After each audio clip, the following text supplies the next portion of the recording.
Hello and welcome to this non-dualify weekly video. So me and Tuomas, we are going to produce about once a week this kind of about 30-minute discussion. And today we will discuss our spiritual influences. How did we get on the path, and who did we follow first, and what kind of exercises we did, and this kind of stuff. So Yeah. Okay. Well, do you want to start? yeah, I can start. Well, I definitely, after my initial awakening glimpse in 2015, definitely the first one I read was Eckhart Tolle, the basic, I think one of the basic books, Power of Now, in spiritual literature, and also his other books. So he was the one for like 2015, 2016, and I would say 2017 as well. So yeah, the first 3 years of the Western teachers who are alive, I read Eckhart Tolle and watched his videos and all the stuff he had on the internet. And then also one of the early, I think it was 2016 or 2017, that I also read Sri Nisargadatta Maharaj's book I Am That, which is also known as a spiritual classic. And I really got into that book. I don't know how many times I read it. I would like to say it's somewhere between 20 or 30 times. So I really studied that book. And I remember it was so strange, the language at first. It's since it's this kind of Indian direct path teacher, so many of the things he said were still quite inaccessible to me, like you were never born, you are never going to die. I was like, okay, so but there was something, something that was, maybe I understood at first like 4% or something, but I just, when I read that book, I was just so like, I loved the energy and how it felt, and the impact of the words. Even though on an intellectual level, I didn't really understand them. I just felt so. I felt a very positive influence, and it quite often it brought about this kind of state of presence, and so I kept reading that book. Then also, I think one of the early ones was also the Tao Te Ching. I think Eckhart Tolle called it one of the most spiritually alive books in existence or something. And I was like, he used to have this page where there were all these kind of his favorite books. So I think I got many of the first books there, and one of them was obviously the Tao Te Ching. And yeah, I've loved that book always. It's always been like I frequently sort of return to it, even though it may be 2 years since I've last looked it. But it has this perfect, I think, the Tao Te Ching has a perfect balance. Its pointers are pretty clear, and also it gives a lot of pragmatic life advice in a very short format. So yeah, I think those were the early years. And then at some point I started being interested in Byron Katie and the work by Byron Katie, and I was really impressed by the sort of simplicity there. You just discover or find out whatever stressful thought you are having, and then you investigate it through the work, and then you turn it around, and suddenly you find yourself in a completely different mode than when you are so certain that so just briefly on the work, it has these 4 questions. Is it true? Can I absolutely know it's true? how do I feel when I believe that particular thought?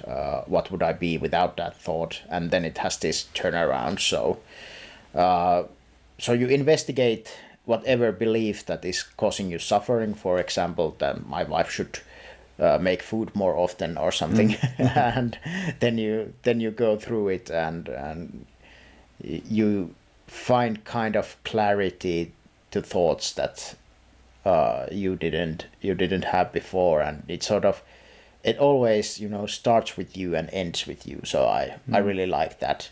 Yeah. And I also like Katie's books. I've read Loving What Is and A Mind at Home with Itself is also one of my favorite books. I think in 2018, 2019 and 2020 I read a lot of Byron Katie as well. Yeah, we did work together facilitating each other. Yeah, when was that? Years. Was it like 2019 or? Yeah, maybe 2019, 2020, I'd say, somewhere there. Yeah. We were working each other's problematic thoughts and patterns, and yeah, that was. Yeah, but yeah, then just to get to this day, I think it was 2018 when I first read Ramana Maharshi, and I was like, no, this isn't for me. Then I probably 2020 maybe or 21, I read Ramana Maharshi again. I was like, wow, yeah, that's true that there is very very little or nothing to do because I already am consciousness, so I cannot do anything to be less or more myself. And so it made sense. But yeah, after like maybe 6 years of the initial glimpse, and also then I started following these perhaps more direct path teachers. The most familiar I'm with is Rupert Spira and his YouTube channel, and his books also. But Rupert was always to me more of like a video guy, so I read his books as well and I like them, but especially his guided meditations and when he explains self-inquiry or this kind of spiritual stuff, he perhaps opened my mind to how practical and day-to-day things can be. And I was first pretty like surprised and then impressed when I watched his videos where he guides people, and sometimes he might say, okay, this is the kind of situation where you get a lawyer, for example. So, and I was like, I haven't heard a spiritual teacher say that before, that you need to get a lawyer. So perhaps that brought me like closer to the back again to the like ordinary life, that it's not that there is some sort of spiritual knowledge that makes difficult situations and people and having lawyers obsolete, but it's completely compatible with living a normal life and sometimes responding to challenging situations, for example, that way. But yeah, so from Rupert I went to his teacher Francis Lucille, whom I met last summer 2024. So, and that was the sort of, I think, one of the culmination points, meeting Francis, and after that it's felt like almost like suffering doesn't stand a chance anymore. It's been my experience that almost all the sort of little simple stuff that I've had problems with are also completely dissolving. So that's all. So I went from Eckhart Tolle to Byron Katie to Ramana Maharshi to Rupert Spira and to Francis Lucille, and so yeah, at about in the middle in 2019 2020 I started being more interested in these what are generally called as the direct path teachers. Yeah. Well, if I go back and like what were my influences, uh, originally I started this self-discovery journey in 2000, I'd say 6, after a breakup with a fiancé, and then I started like reading a lot, and some of it was self-help, some of it was a bit spiritually inclined material, but mindfulness as a concept came up there in many ways, and there were like so many people who were saying that mindfulness and meditative practices are beneficial, but it was really hard to start meditating. I tried different kind of methods back there in 2006, 7, 8, 9, and I think for me as well, Eckhart Tolle's Power of Now and the other books were the first that really connected that perhaps this is the route, like this is something I want to investigate. Although I somehow, after reading Eckhart Tolle and listening to him, I didn't really get exact steps, like what I should be doing. But I felt this sense of importance in the thing. I felt that something is speaking to me and this is something I should explore.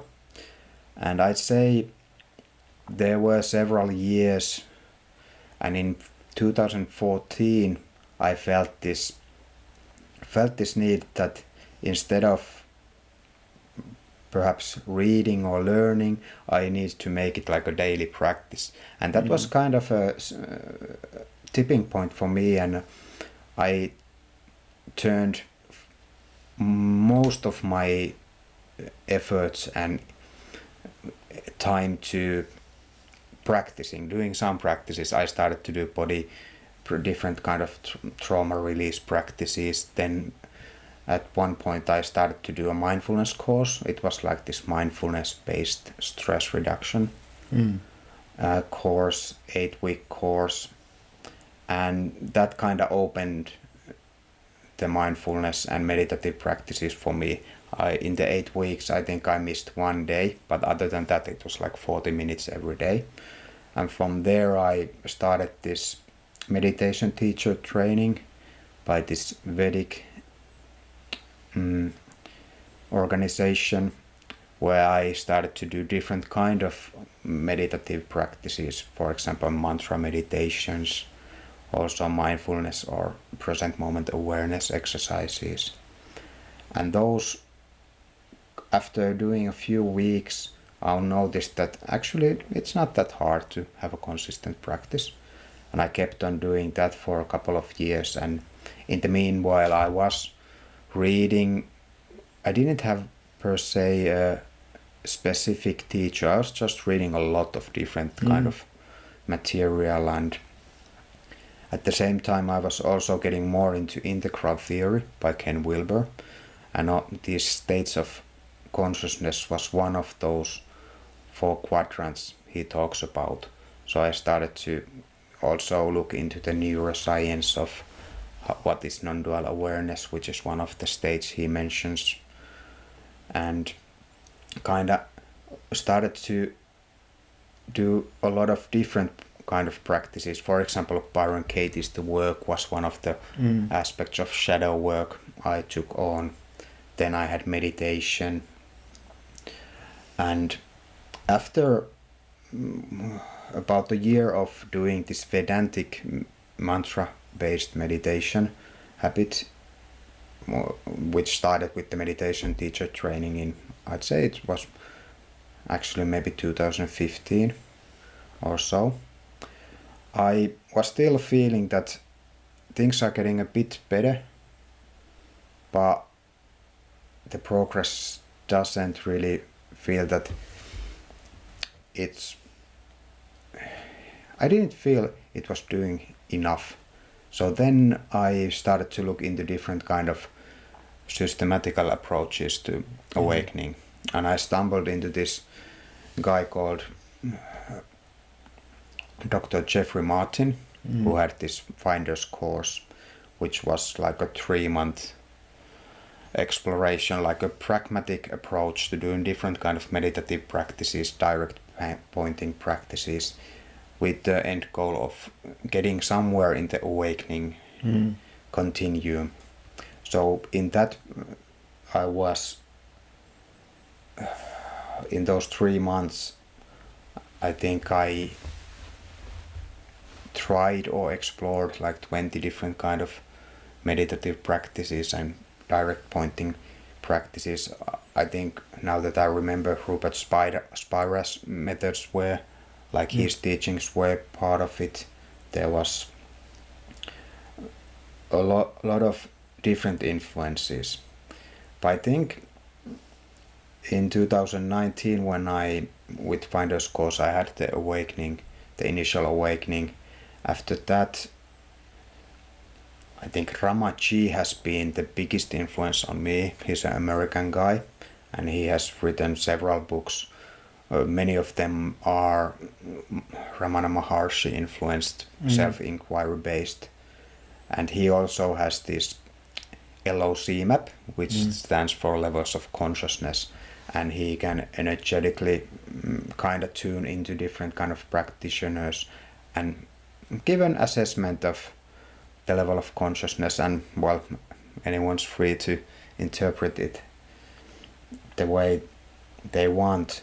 But I learned quite a lot from him about how the experimental or experiential process of awakening and deepening happens, and I could see how it had also evolved in my practice years. But I'd say Ramaji has been perhaps the biggest influences for me now in these past years. And also I'd say Jeffrey Martin, in that way that I looked from a secular perspective to a lot of different kind of ways for initial awakening, and then also for the deepening practices. And then kind of Ramaji gave me also a different kind of map. And I got into this habit of tracking down and analyzing different kind of maps that traditions and lineages had found through millennium. By one thing, I haven't read that much like those really classic books, some of you that you mentioned. I guess now that I reflect, I feel that perhaps I was, from all the self-help reading, I then decided that now I'm gonna go all in on practice, and then I didn't study, I'd say, in a academical sense that much, but just kept on like exploring different and trying to get the big picture and how different teachings correlate with each other. So if I condense this all, it's perhaps Eckhart Tolle was the one who ignited it, and then self-inquiry and Ramaji and his teachings are one that has helped me pursue it deeper and deeper. And also in between there has been, quite in the early days, I did a lot of Kundalini awakening exercises. I had a partial Kundalini awakening with these Qigong based practices, and that was a really eye-opener to this energetic realm of consciousness, and also some energetic approaches. But yeah, I think. Yeah. Yeah, thanks for sharing that. And I think next we could discuss a little bit about, well, you started it already, but about what are the different benefits of different levels of teachings we've encountered and experienced, and perhaps like explain a little bit more about how we view it now, how we look at it as we currently are.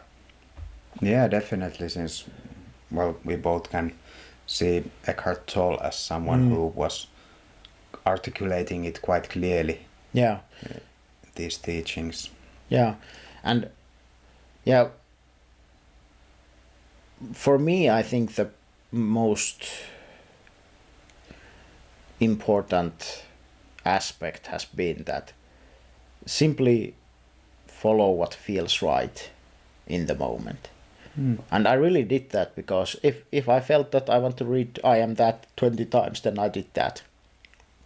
And I remember I was completely obsessed with books in the earlier years. Maybe for the last couple of years, not that much anymore. But I still read, but a lot less than I used to, because now it feels like more and more that life is the sort of path we are all on, and it just it seems more relevant now to integrate the understanding into this sort of lived experience. But yeah, I remember, if we go into those teachings, I remember when I realized I read Eckhart Tolle, and he explained that it's Buddha was an enlightened individual, and so was Jesus, and all these other guys that typically at least in my childhood and in my youth, I had sort of tried to figure out who is right or none of them.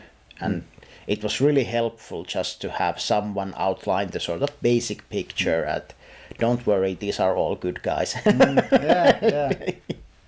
So it was even that was, I think, very helpful. Just that, understand, okay, it's all good. These are all, these were all wise, they were all wise and loving, and they formulated the same understanding in different ways. And so it was, even that was, very helpful for me. And I think in those early practices, I think I did a lot of just basic meditation and mindfulness practices. And I remember that when I started feeling my body, like actually feeling the sense perceptions in the body, like feeling the stomach and the legs and hands and everything, it was quite wondrous in itself already, because I understood that, this is just by not feeling my body, I've been missing out a lot. And it isn't really a spiritual, thing. It's simply something that I think it just a basic body awareness, and being aware of what is happening in your body it has huge benefits. Like, it's very likely that it will protect, if you practice something like body awareness. I think it will easily protect you from using your phone too much, or going in a direction which really feels bad for the body. I think in so many ways it's already like, it wakes you up to, okay, maybe I don't want to watch like 8 hours of TV or whatever it is. I mean, that was also very important, I think. And then I remember when I felt it, I was like, yeah, and then there is something that is aware of the body. Because you can't really feel the body without, at least like in an implied way, you are already aware of that there has to be awareness in which those sensations appear. So that's already, basically we could say that the simple practice of body awareness already sort of takes you to awareness, because there is something that's aware of the body. And that's already, because we usually have this idea of ourselves that we are the body. Yeah. And there's this age-old, you're not your name, you're not your body, you're not your titles or anything like that. Yeah. And it sounds like Eckhart Tolle and mindfulness practices are kind of the perhaps quite common way, or at least like getting into mindfulness and starting to develop skills of focusing your attention and getting those short glimpses of this inner peace, or those moments of noticing that there was a thought and then there isn't a thought going on right now, and there's like this short emptiness between thoughts, and kind of starting to build up this awareness of your internal world and how you start to notice more your thoughts and feelings, and how do they, for example, when you're having a thought or emotion that's feeling negative and you want to avoid it, like how you might be contracting your body in a way. Yeah. And I think those are the important things that when starting meditative practices or spiritual path, you start first going into your body, grounding there, and then perhaps another important step is then turning the focus on the awareness itself. I agree, and I don't pretend I could like formulate the path completely on how it goes for everybody. I don't know, but I would, if I had to put my money somewhere, I would put my money on, first establishing this sort of like a good felt connection to the body, and then exploring perhaps the more general teachings like Eckhart Tolle's teaching or something else. What resonates you? And I used the basic meditation app Headspace in my first years, and when the time came to go to sort of the deeper teachings, I went. But now in retrospect, I would say to people, don't be too worried, because when it's, and now actually I remembered something I have to say, because I felt at some point, I think 2021 maybe, I felt that I have so many of these tensions in the body, and it's quite uncomfortable, and I was like, I really asked the universe, like, I really need to be getting forward, And then it wasn't maybe like, I don't know, a few days or a week. Then I encountered Rupert Spira's explanation on self-inquiry, and I immediately recognized that this is the one now who will explain to me in very detailed ways on, But even there, it was like I had got genuinely frustrated. And then I really genuinely wanted help, and the same actually happened when I went to meet Francis on the retreat. I remember it was February maybe or something, but I was like, maybe it's time, to meet a teacher. I was like genuinely open. It didn't take long then everything happened. So perhaps from this vantage point, I would say that, follow the love and the fragrance of peace and whatever feels, I don't know if it matters that much what we do in the beginning, because, it's just something resonates with you, and it speaks of something you haven't previously, been able to receive, and it feels fundamental to you, and, I don't know. It's just, I would just follow what feels good. Yeah, I agree. Since there are so many different ways and methods and techniques and teachers and teachings who are giving instructions and these ways of having experiences that lead to the same destination in a way. So finding people who you resonate with, who you kind of feel the interest to listen and explore with, that's really important. Since there are so many different kind of paths one can have, and always I'd say, especially in the beginning stages, it's good to hear from real people saying that this is real thing, like this is just not just poetry or like nice sounding concepts or words, but it's like a real thing.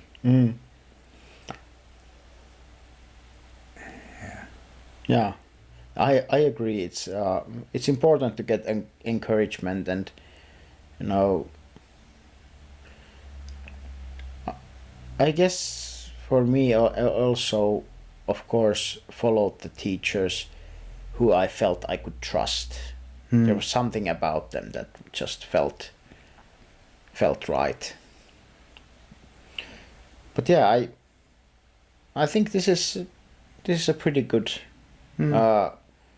moment to stop, and I hope you enjoyed our discussion and maybe got some hints or ideas on what to expect and who might you want to follow and so on. Yeah, Thank you. thank you.